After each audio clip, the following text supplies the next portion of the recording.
Hello, everyone. Welcome to this lecture of computer system security. We're going to continue our discussion about DES, data encryption standard. Before getting into the exact place that we left from, I'm going to quickly review what we have said about this specific algorithm, and then we continue from that place. Okay, if you remember, we talked about DES, and I told you that DES is one of the encryption standards or encryption algorithms or cipher that it's proposed is being developed for working with block of data. So we call it block cipher. And the key is 64-bit. The key that we get from the user is 64-bit, although we change it and some of the bits of the key are not being used, and the exact key that which is being used for kind of encryption is 56. And in the kind of rounds of encryption, we compress the 56 to 48 that we'll be talking about.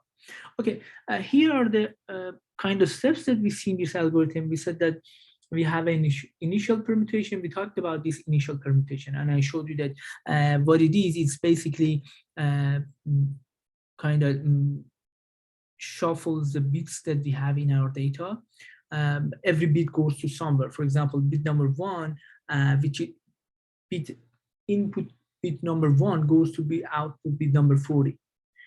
Or for example, bit number 11 of the input, it goes to bit number 47 of the output. And again, I kind of refresh your mind. I have also said this, that when we have a 64-bit data, this is our first bit, and this is our bit number 64. Of course, if you remember from, for example, other courses, data structure or computer systems architecture or organization, whatever, we used to call this bit number 0, and this we used to call it bit number, for example, 33.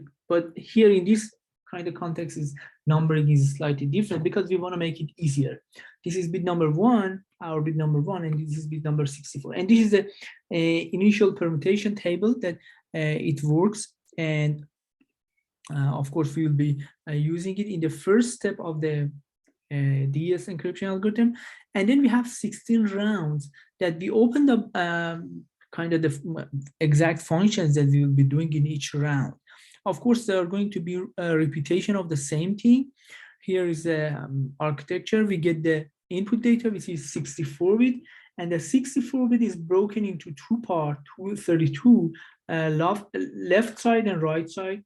Left side data is going to be XOR. This is the XOR function, logical XOR function that I told you that it works like this. If we have two bits of 0 and 1 being XOR, the XOR is going to be 1 only at places that one of them is 1 and the other one is 0, or in other way, and the places that they are different. If both inputs are 0 or both inputs are 1, the XOR is going to be 0. Anyway, the left side data is going to be XORed by something which is a function of the right side data plus the key. And of course, here you see the complications. The key is 48 bits, but the right side data is 32 bit, and the output is supposed to be 32. So there are some type of complications that we need to take care of them. And yeah, here are that function that we call it D function or DES function. In the DES function, this is the data that comes, and of course, this is the right side data. When we say in, this is our, let's say, RI, right side data for the round I. It comes, and it is supposed to be, again, X. This is a different XOR function. This is not that XOR function that I showed you. This is a separate or a different XOR function.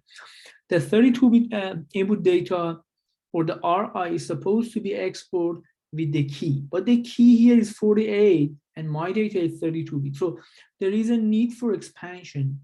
And we do it using a function or a table which is called dbox expansion or expansion dbox.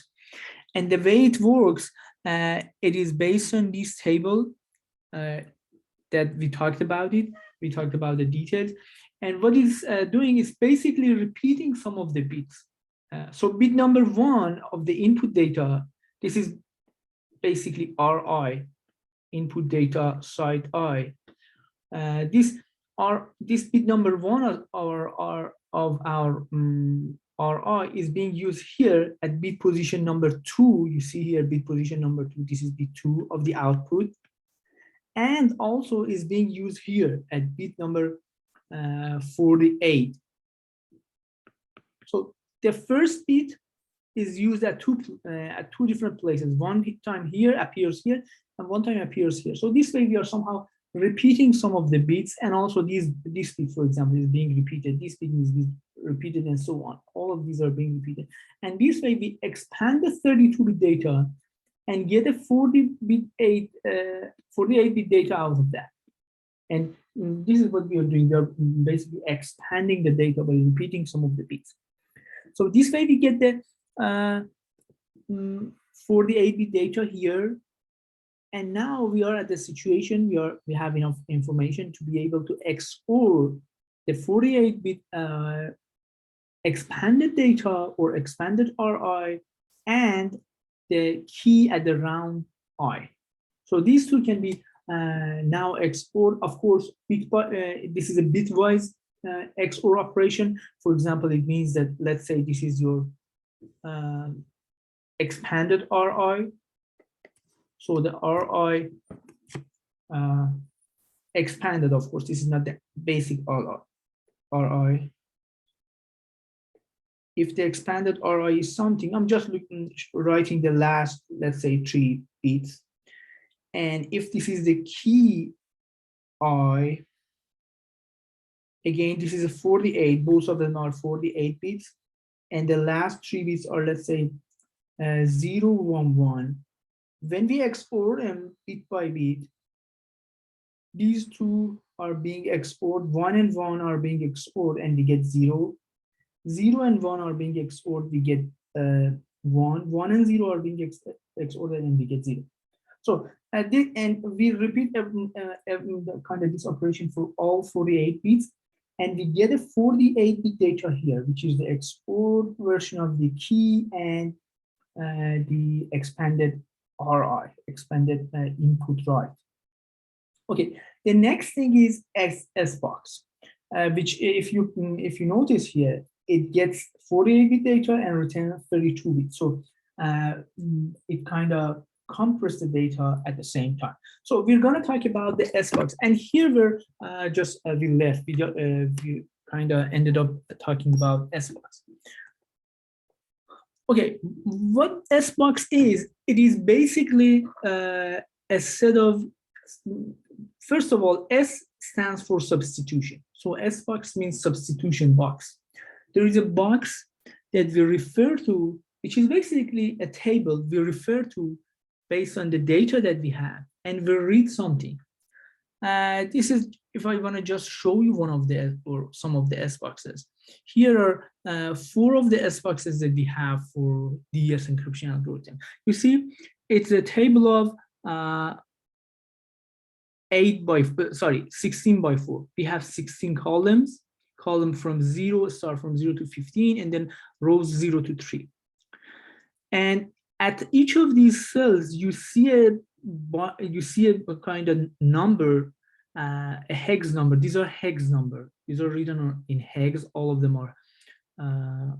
Let me see. No, this should be referred as a decimal number. Decimal number. These are decimal numbers that if we change them to binary, they are going to be only 4 bits, not more.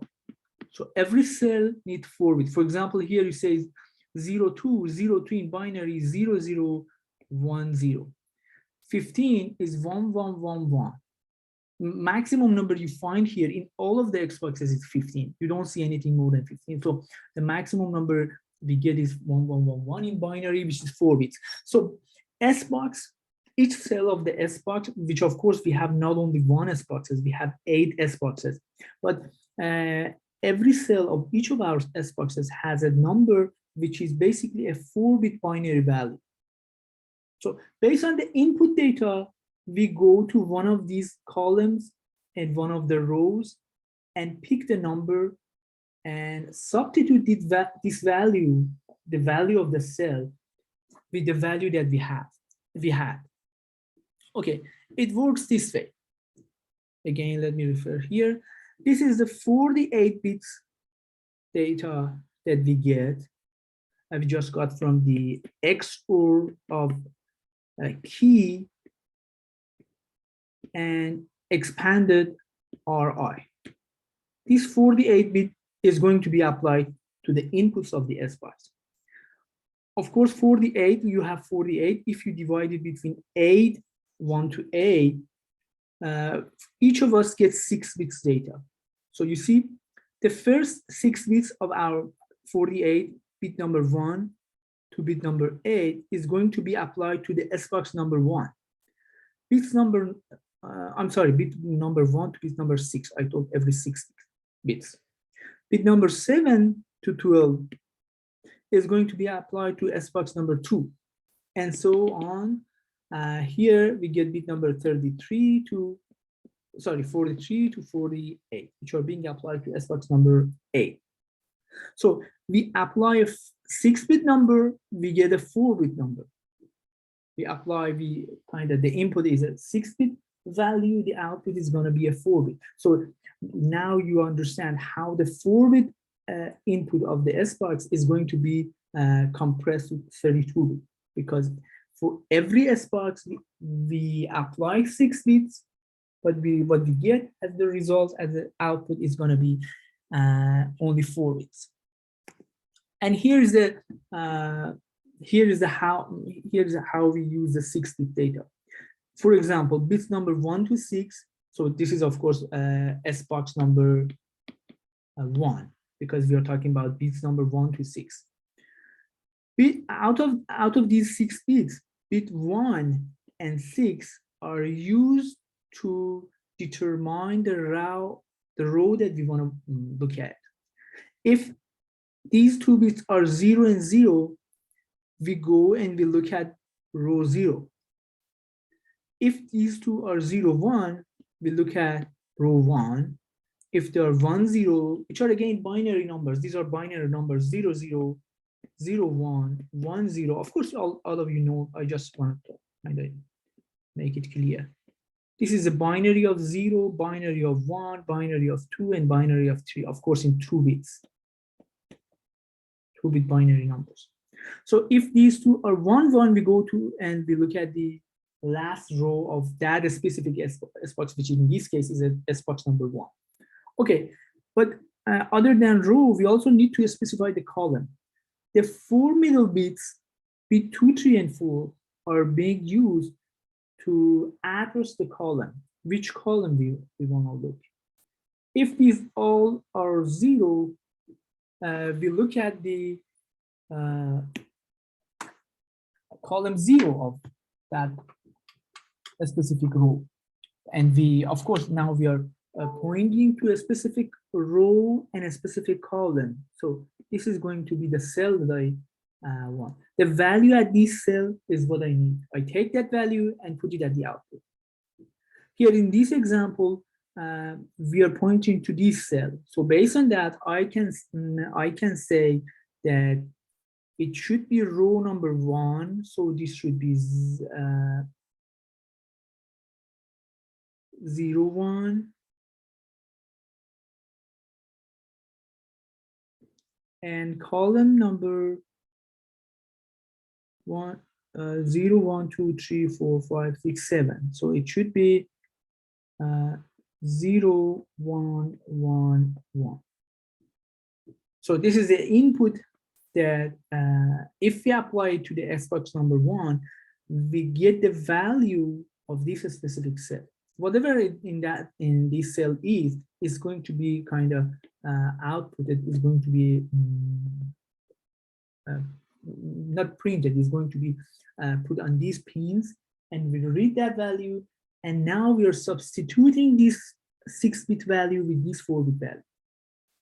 We apply the pattern of 6-bit and we get a totally different 4 bits. And this is how SBoxes they are supposed to work. And if you look at the values of the SBox, you see they they are designed in a way that they maximize the entropy.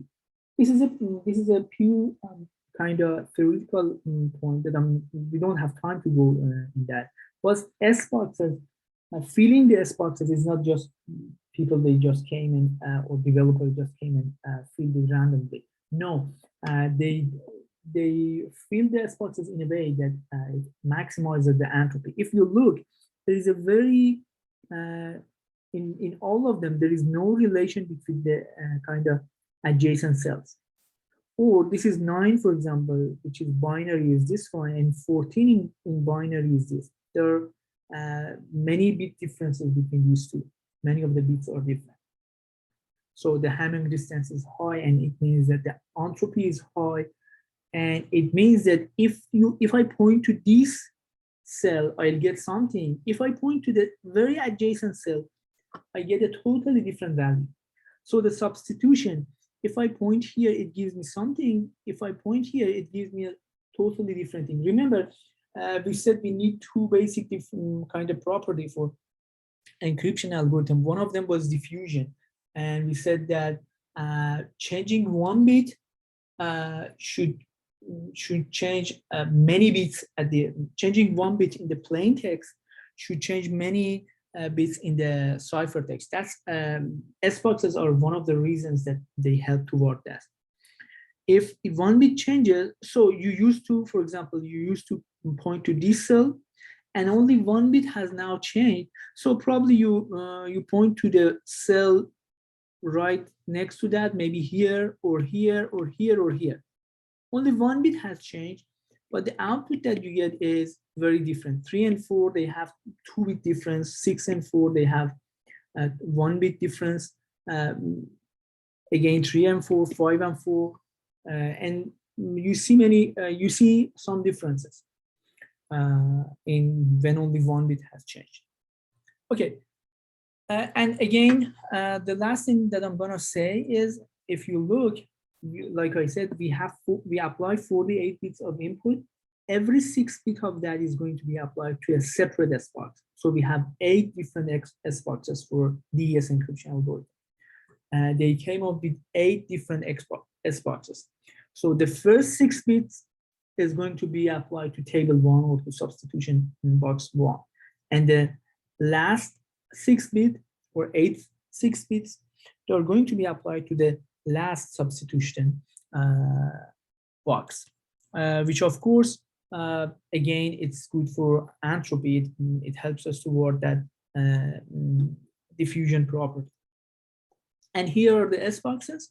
You can see this is S-box number 1, value of different cells, S-box number 2, S-box number 3, and so on. We have S-boxes 5 to 8 here, that of course we can use them. And now at the output we are talking about here, at the output of the S-box, we apply the 48 bits data, and S-boxes together they work, and all together they return me a 32-bit data. Okay, now I get the 32-bit data. The last step in DES function or D function is called straight debox.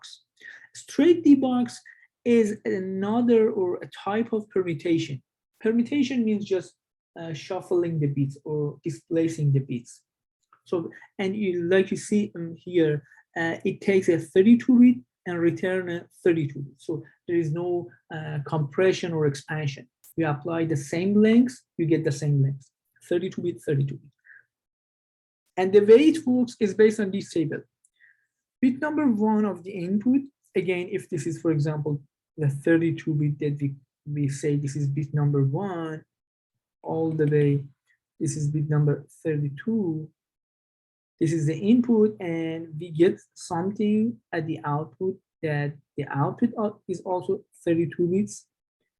And the bit number 1 goes to bit number 9 of the output. So here, whatever you see here at bit number 1, it might be either 0 or 1, of course, we know. Whatever it is, it's going to be appeared at bit number 9. So bit number 9 will be 0 if bit number 1 of the input is 0, bit number 9 of the output of the straight D box is going to be 1 if bit number 1 of the input is 1. So whatever you have here, you put it at bit number 9, and for other bits as well. This is one type of representation. You can look at it this way, that bit number 1 goes to 9, 2 goes to 17, 3 goes to 23, and so on. Or this is the map of the output.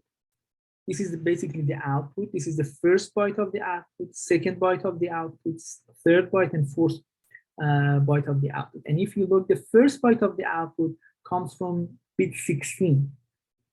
So we can find it here. It says bit 16 of the input goes to bit number 1 of the output.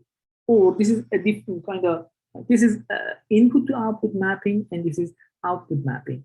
That says bit number 1 of the output. Here, this is bit number 1 of byte 1 of the output. It is being borrowed, it is being copied from bit 16 of the input of straight D box, which is basically easy thing to do in terms of doing it. It's just some statement, some assignment, or if you're doing it on a hardware, because at the end of the day, this is an algorithm. DS is an algorithm. We can implement DS either as a code, as a piece of code. We can write a code to do this for us, or we can develop a hardware to do this for us. If we want to do it as a hardware, it's going to be very easy. This step is going to be very easy because it's just some wiring. You connect this bit to this bit using the wire. You connect bit number 7 to bit number 2 of the output using another wire, and that's it. If you are writing a code, of course, it might not be easy to work with bits. For every bit, for example, you define a character, let's say bit number 1 of the output. You say this is going to be bit number 16 of the input, for example. So you have multiple variables. You just play with the variables. And this is going to be some assignment statement in your program, in your code, whatever your language you're using. I just wrote something, maybe C, or you can see that C or Java or even Python. Anyway, in software coding, you need to write a statement like this, that a variable that contains this bit copies its value to the variable that contains or keeps the value of that specific position, something like this. Or if you're implementing it on a hardware, what you need to do is to just basically get them connected using some wires. Anyway, and then if we look at another time to the general kind of high-level function that we have for DES, we talked about one full round. Here we said that we have the expansion D box, we have the expansion, and then after that we have S box, and then we have straight D box. Okay, this is for round 1, which is going to be done using key 1. The round 2 takes the output of the round 1 as input and takes another key and then repeats the same operation, and so on and so forth until the last round, which is round 16. And then after round 16, we have another thing which is called final permutation. So if you remember, I said that initial permutation and final permutation, they're only going to be done at the very start and very end of the encryption algorithm, but the rounds are going to be repeated for 16 times. So now let's look at the detail of the final permutation, which is very easy. For that, let me just quickly show you again what we are going to do in the initial permutation. In initial permutation, you look, bit number 1 goes to bit 40. Bit number 1 of the input goes to bit 40. Bit 2 goes to bit 8, and so on. This is the initial permutation. Final permutation is just reverse of this function. So what it's doing, it is basically reversing that. Bit number 40 of the input goes to bit number 1. bit number 8 of the input goes to bit number 2 of the output. So this is the initial permutation. I put it here just as a to have it as a reference. Bit number 1 goes to 40. Here we say bit number 40 goes to 1. So overall, if we kind of ignore about the D function, this is the initial permutation.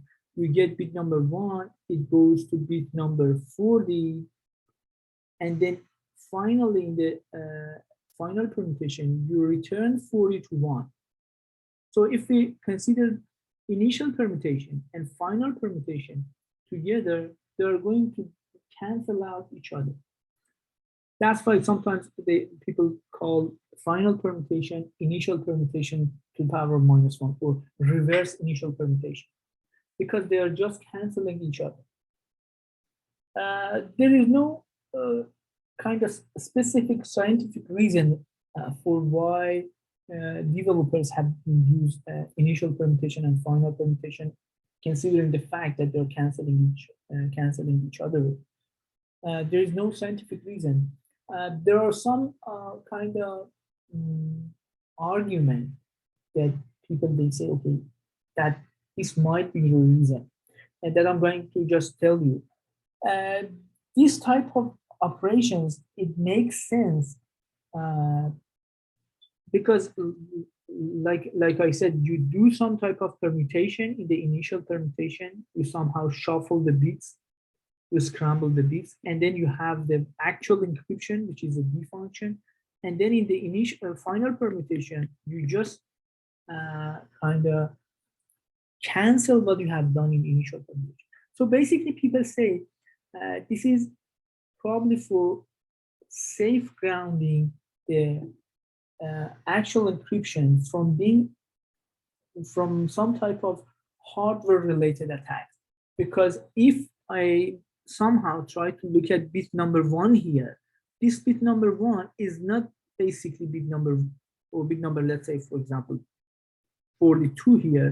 This is not the exact bit number 42 in my actual input. This is something else because of that permutation. This is the only reason people argue that it might be the reason for why developers have put the initial permutation and final permutation. But anyway, for us, it works based on this table. It just cancels out whatever the initial permutation has done. Of course, the data has been changed a lot. This is if you do this, it doesn't mean that you get the same thing, because you had the expansion, you had the sparks, you had the straight debugs, and all of them, they have changed data so that you shouldn't expect to get the same data. But in terms of bit positions, everything is going to be go back to normal. Okay, now I'm going to talk about the last thing that we need to know about DS encryption algorithm, which is related to the key. Okay, if you look at every round of the DES, round 1, round 2, all the way up to round 16, every round is working with a specific key.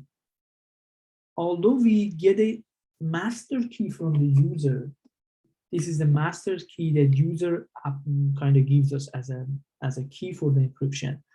But this key is used in order to drive 16 different round keys. So this is a master key, and these are called round keys. And first of all, so we have some questions to answer. First, how are we going to compress the 64-bit key to 48-bit? This is the first thing. So there should be some type of compression here. And second, how the round keys are going to be derived from the initial or from the master key. So this is something that which is called key extraction or key generation that we want to talk about. And this is the very last thing about the DS. After this, we can see 1-2 examples which are together. Okay, this is a key generation function in the DS encryption algorithm. First of all, if you remember, I told you that what we get from the user is a 64-bit key that we get from the user. Bit number 1 all the way to bit 64. But based on the DS kind of manual or description, this 64-bit key is basically the key plus parity. Bits number 8, 16, 24, 32, 40, 48, 56, and 64, and basically every 8 bit. These are parity bits. So this means that we have basically a 56 key, a 56 bits key, bit number 1 all the way to bit number 56. We get the first 7 bit. We derive a parity for that. Parity is a type of, for those of, I'm sure that all of you know, but if anyone doesn't know, parity is a type of error detection code. It lets us make sure that data is has not been changed. Of course, it's not very strong. There are some changes that parity cannot detect it, but some it can detect.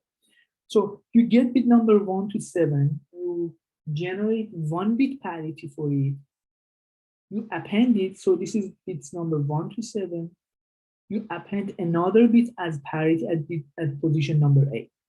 Again, bits number 9 to 15 are coming from the second 7 bits of the actual key, and we generate 1 bit parity for that, put it in position 16, and so on. So this way, position 16 all the way to 64, every 8 bits, they are basically not the key. They are parities of the previous 7 bits of the key. And again, like I said, they are being used in order to protect the key from, not from any type of attack. We just want to make sure that the key is safe. The key has not changed, for example, because of some error or something. So of course, the first thing we do is that we remove the parity bits. We drop the parity. So that way we can make the 64-bit key with parity into a 56-bit key. So this is 64 bits key with parity. We drop parity bits and we get 56 bits key without parity.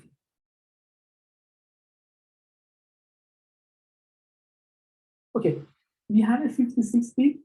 We divide it in 2 parts, 28 bits, 28 bits. And these 28 bits, they are going to be applied to a compression box, which is called compression debug, and which makes or returns a 48-bit as the output. Oh, sorry, I forgot to mention that we have a shift here. We get the, I forgot to talk about this shift operation. And we get the 28 bits left side, 28 bits right side, and we shift it. How many bits? We shift it to left. How many bits? We shift it 1 bit. If this is round number 1, we shift it 1 bit. If this is round number 2, again we shift it 1 bit. But in round number 3, we shifted 2 bits to left. So the number of shifts is either 1 or 2, but depends on the round that we are in now. For round 1 to 9, 16, we shift 1 bit to the left, which of course applies to both the left side of the key and the right side of the key. And in other rounds that includes round 3, 4, 5, 6, 7, 8, 10 to 15, we shift to the left 2 bits. Again, the left side of the key and the right side of the key. After applying the shift, we get the 28 bit left side, 28 bit right side. we send them to a compression box, and the compression box returns a 48-bit data block, which is our compressed 48-bit key. And now we can apply this 48 bits. We can take it and export it with the thing that we get from the expansion debug. You remember the expansion debug? It takes the 32-bit right side of data and returns 48. So we have 48 by 48 bits here. We have 48 bits key here. We XOR them and we get another 48 bits at the output of that XOR. So the only thing that we need to know is how the how the compression debug is going to work. It works based on this table. This is compression. Again, this is the mapping of the output. Bit number 1 of byte number 1 of the output. So this is the key. Bits number 1 to what? We can say 48, of course, not 56. Bit number 1 to 48. Bit number 1 is being read if, let's say this is the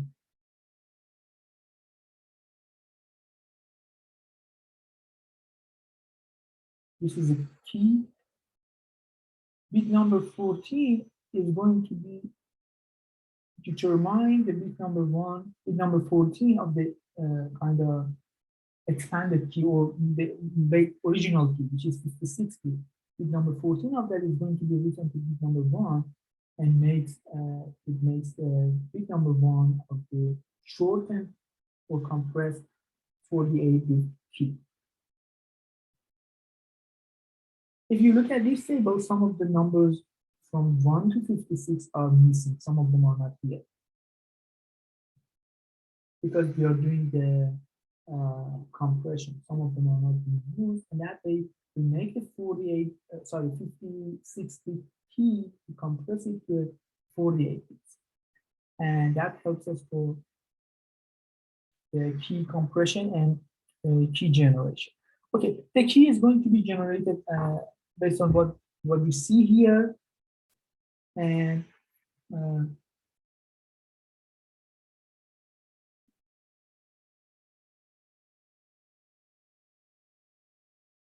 okay, it's going to be generated like this. And of course, for every round, we have some shift, which might be either 1 or 2, and then we apply to the compression. The not compressed version again goes to the next step, next round. It's going to be shifted to the left, either 1 or 2, and then goes to the compression, and another 48-bit comes, which is going to be used as a key of round 2, and so on. And this way we get 16 different round keys out of the 56-bit master key that we applied to this part of the DS algorithm. And these are going to be used as the keys here for just last thing. Yeah.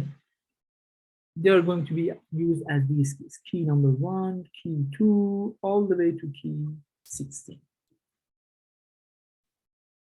Okay, now let's see one example.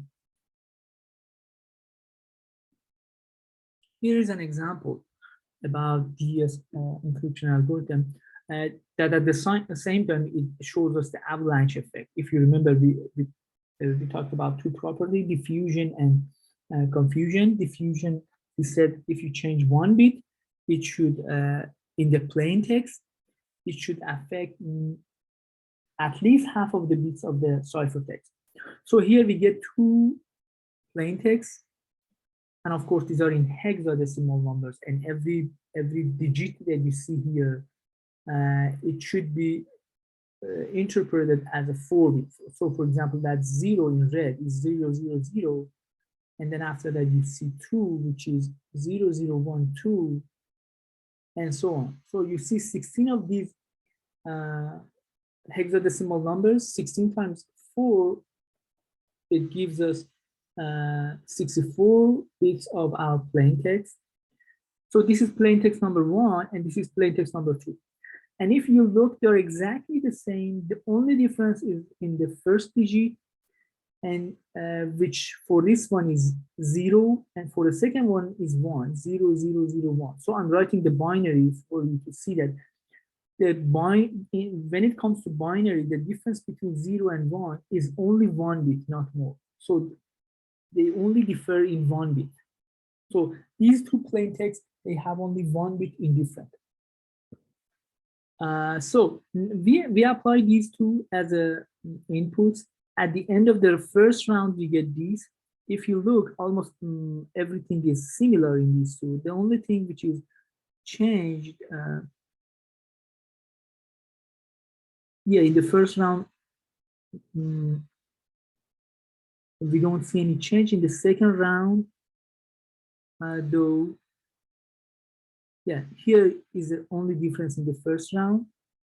Here we have 2 for the second plain text. We have 3 for that number, which basically it means 1 bit of change, because 2 in hexadecimal is this, and in binary, and 3 in binary is this. So they only have 1 bit. At the end of round 2, we see more bits have changed, more changes. So this is 1, and this is another 1.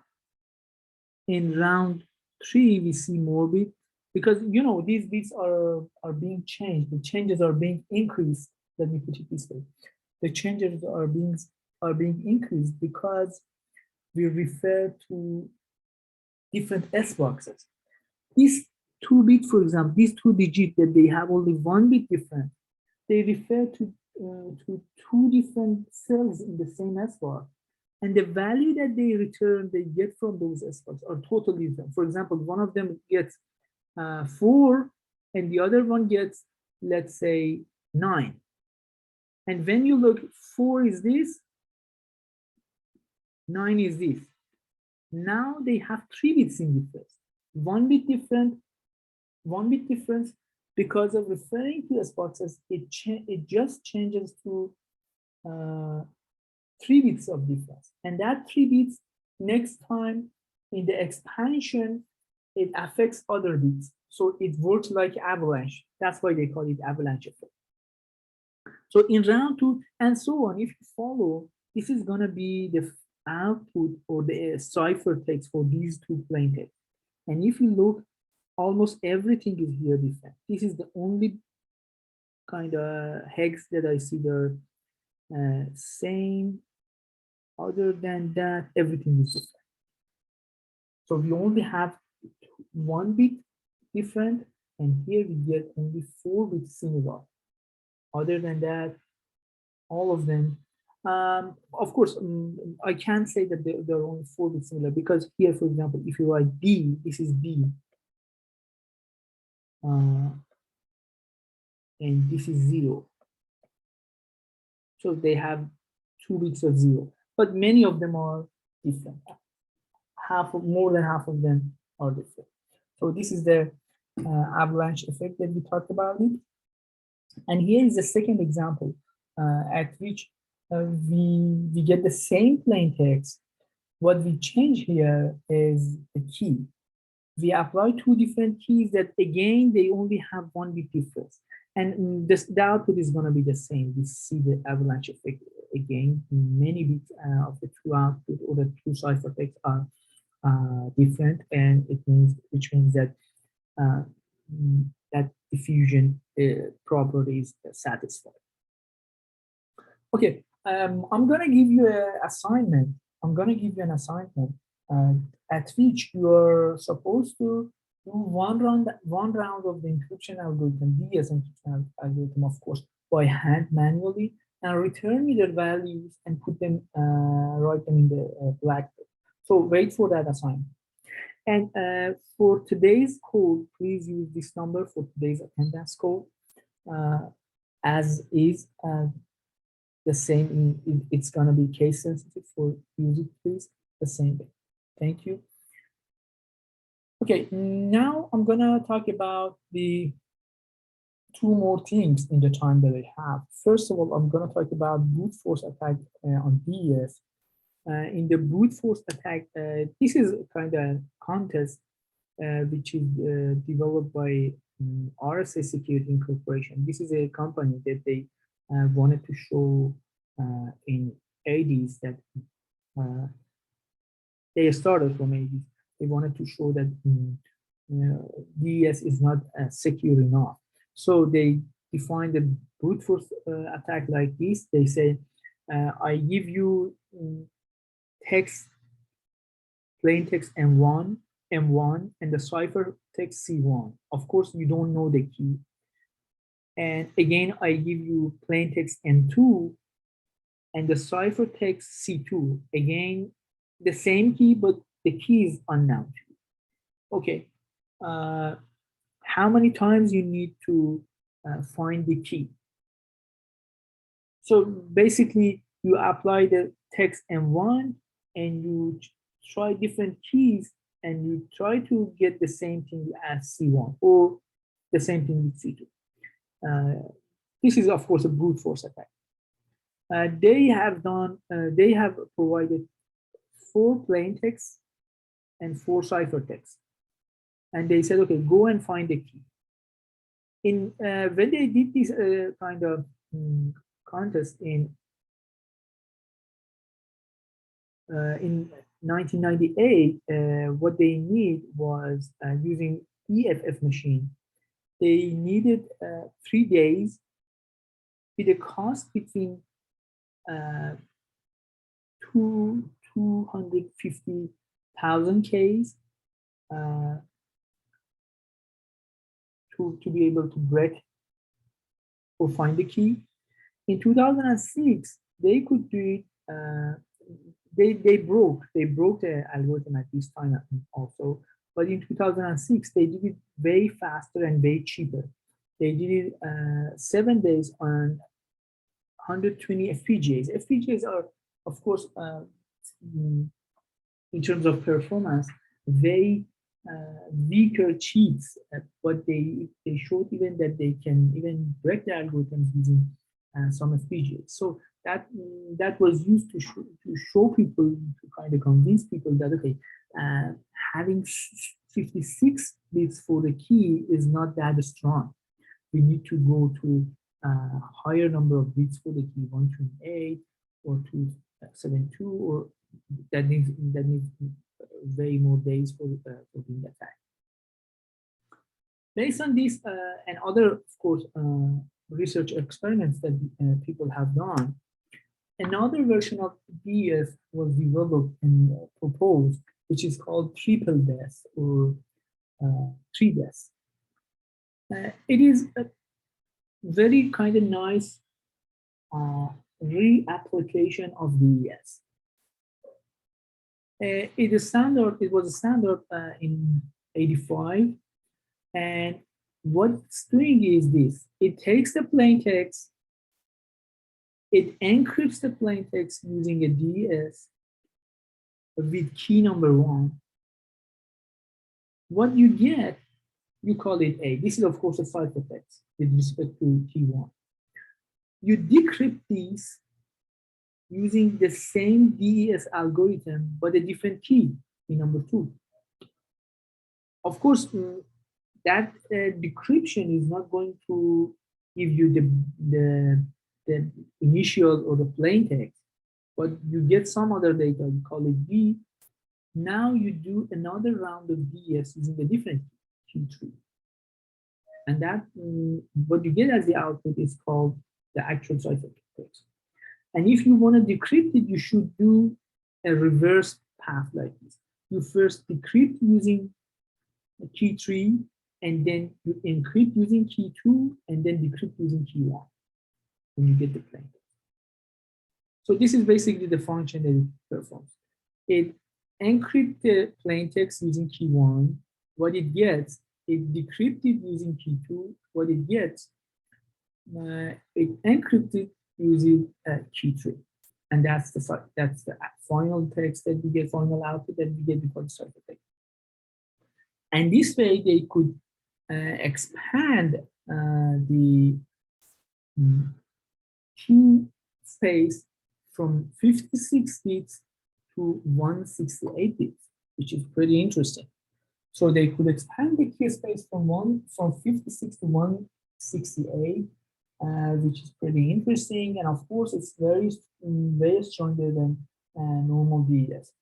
In terms of time and energy, of course, it needs, and even memory space, it needs 3 times uh, the conventional or the baseline DS, because you're gonna do 3 times DS, so you consume 3 times more energy. You need 3 times bigger space to store your keys. And in terms of time, they're going to be done sequentially, so it takes 3 times the time of the basic DS. So this is called triple DS, and later it's being approved by FIPS also, and it's one of the kind of widely used encryption algorithms that people nowadays they're using. Okay, I think that should be enough for today. In the next recording, I'm gonna talk about another encryption algorithm, AES, Advanced Encryption Standard, uh, which it has the keys of 128, 192, or 256. Okay, thank you for attending today's class, and don't forget to find the attendance code and put it on the blackboard. Thank you. Have a great day.